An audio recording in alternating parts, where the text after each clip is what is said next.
First of all, stand with your feet together and close your eyes. Keep your eyes closed for a moment. Open your eyes. Can you walk heel to toe like this? Good. Walk on tiptoes. Walk on your heels. That's lovely. Hold your arms out like this with your palms flat and close your eyes. Keep your hands where they are. Keep those fingers straight if you can. That's lovely. Just keep still like that for a moment. And now with your eyes still closed, touch your nose with this fingertip and with this fingertip. Good. Open your eyes. Play the piano. Good. And tap your hand. Other hand. That's good. Now turn and face me and screw your eyes up tight. Lovely. Relax. And silly grin. Stick your tongue out. Wiggle it. That's lovely. Stare at my face. Point at the fingers which move. Now stare at my face. Let's point at the finger. Now that's it. Look at my face if you can bear it. Point at the fingers that move. And stare at my finger. Now keep your head still and just follow the finger. Look at the finger. Follow that finger. That's lovely. Excellent. And now can you lie on the couch, please? Okay, just going to tap your reflexes here.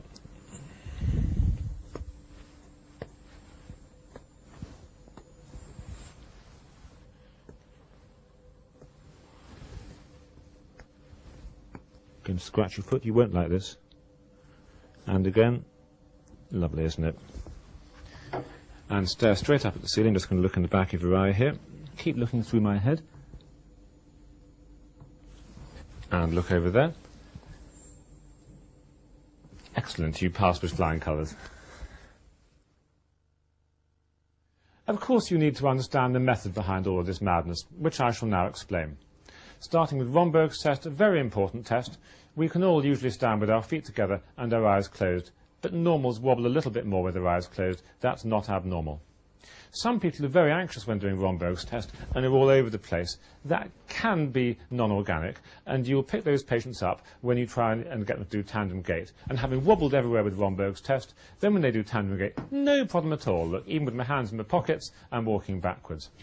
While in the Ministry of Silly Walks, the patients should be asked to walk on their heels and on their toes, which is a very quick and useful test of the power of dorsiflexion and plantarflexion. When looking for drift of the outstretched hands, ask the patient to stretch their hands out as far as they can and get the palms flat, fingers straight as though holding a tray from underneath. Once the patient's got the message, close their eyes, and in normals the hands should stay in the same place. But if I've got a left hemisphere lesion, the right hand may do that, or if I have neglect, it may fall away like this. But hopefully it will stay put, and with the patient still in that position, you can then test light touch by touching first, for example, their index finger and asking them to touch their nose, and then their middle finger. So you've tested light touch and the finger-nose test. Testing rapid tapping movements is a very useful screen for ataxia, and if you're concerned, you can make the patient do it in a more difficult way, like that. Most people are better with their dominant than with their non-dominant hand, and the same applies to fine finger movements, a very useful test of pyramidal function. And while you're fiddling around with your hands, then move straight on to testing the visual fields. I do this with both eyes open and the patient staring at my face or at my nose, and you have to remind them to keep staring at your ugly face and to point at the fingers which move. I test one side, then the other, and then both together to check for inattention.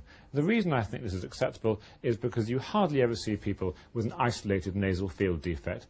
Important visual field defects always involve one or other temporal fields, and of course if there's an abnormality, then you'll want to go on to test in more detail, perhaps with a red pin. After that, one moves on to looking at the face. Get the patient to screw their eyes up tight, check they can bury their eyelashes.